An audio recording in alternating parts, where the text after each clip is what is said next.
السلام عليكم ورحمة الله. قبل ما اقول لكم يهمني رأيكم، ماشي؟ تعالوا بصوا الشغل ده. طبعا ده الظهر، الناس بتوري الشغل من قدام وانا بوريه برضو من قدام.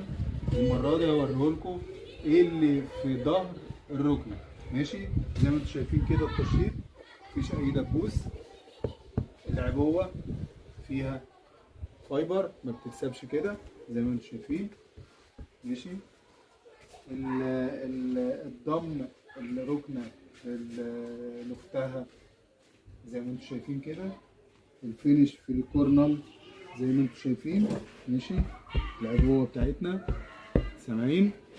يعني مش معنى اللي هي في الظهر بتتكروت ولا الكلام ده، انا ما عنديش كروته، ماشي؟ زي ما انتم شايفين الشغل ده، ماشي؟ اللي عايز يعرف